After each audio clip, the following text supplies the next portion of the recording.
من الشيطان الرجيم بسم الله الرحمن الرحيم إنا أنزلناه في ليلة القدر وما أدراك ما ليلة القدر ليلة القدر خير من ألف شهر تنزل الملائكة والروح فيها بإذن ربهم من كل أمر سلام هي حتى مطلع الفجر. وقال صلى الله عليه وسلم من قام ليلة القدر إيمانا واحتسابا غفر له ما تقدم من ذنبه أو كما قال صلى الله عليه وسلم. عزیزان محترم، 25واں روزہ دنیا کے بہت سے ممالک میں آج 26واں روزہ ہے، خاص طور پر عرب ملکوں میں۔ اس اعتبار سے آج وہاں رات 27ویں شب ہے اور ہمارے یہاں بھی انشاءاللہ کل 27ویں شب ہونے جا رہی ہے۔ تو 27ویں شب جو کہ چوتھی تاخرات ہے، اس کے بعد بھی ایک تاخرات رہتی ہے اور 3 تاخراتیں گزر چکی ہیں۔ رمضان کے سوغات میں سے، رمضان کے تحفوں میں سے ایک بڑا تحفہ شب قدر ہے، جسے عربی میں لیلۃ القدر کہا جاتا ہے۔ لیلۃ القدر کی فضیلت، اس کی اہمیت، اس کے مقام کو سمجھنے کے لیے اتنی بات کافی ہے کہ قرآن مجید کی ایک پوری سورت اس نام سے اور اس سے متعلق نازل ہے۔ لیلۃ القدر کی فضیلت کے لیے کیا یہ بات کافی نہیں ہے کہ ایک پوری سورت اس موضوع پر نازل ہے؟ اس کے علاوہ بھی قرآن مجید کے دوسرے مقامات پر اللہ تعالیٰ نے قرآن کے نزول کا جب ذکر فرمایا تو لیلۃ المبارکہ کا ذکر فرمایا کہ ہم نے ایک مبارک رات میں اسے نازل فرمایا۔ 25ویں پارے میں یہ آیت گزر چکی ہے۔ تو بتانا یہ ہے کہ لیلۃ القدر کے فضائل، مناقب بہت ہیں، اور عموماً ہمارے یہاں 27ویں شب میں اس سے متعلق کچھ گفتگو ہوتی ہے، لیکن وقت بھی ناکافی رہتا اور لوگ بھی بہت زیادہ اس دن جلدی میں رہتے ہیں، تو بات صحیح اور پوری نہیں سمجھ میں آتی۔ چونکہ ہمارے یہاں کل 27ویں شب ہونے جا رہی ہے ہمارے ملک میں، تو آج اتفاقاً اتوار ہے، تو آج کے دن کی مجلس میں میں نے مناسب سمجھا کہ اس موضوع پر کچھ گفتگو کر لی جائے۔ حضرات، دنیا کی سب سے قیمتی چیزوں میں سے ایک چیز ہے وقت۔ دنیا کی سب سے قیمتی چیزوں میں سے ایک چیز ہے وقت۔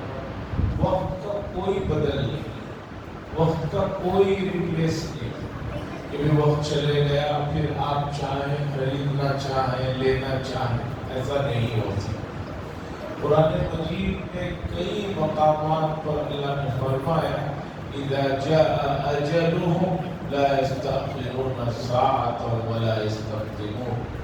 جب کسی کا وقت پورا ہو جاتا تو ایک لمحہ نہ ہم آگے اس کے مسئلے کو روح لینے کا حکم دیتے اور نہ ایک منٹ کی تاخیر فرماتے۔ کانا عمر مقضیہ لکھ دی گئی ہے بات کی سادگی کی عمر کتنی ہے، اب اس میں کوئی کمی بیشی کا سوال نہیں۔ ہاں، یہ اللہ نے فرمایا اور احادیث نے ہمیں بتایا کہ ایک آدمی جب مرضی مولا کے کام کرتے ہیں تو اللہ تعالیٰ اس کی زندگی میں برکتوں کو داخل کرتے ہیں۔ برکت کا مفہوم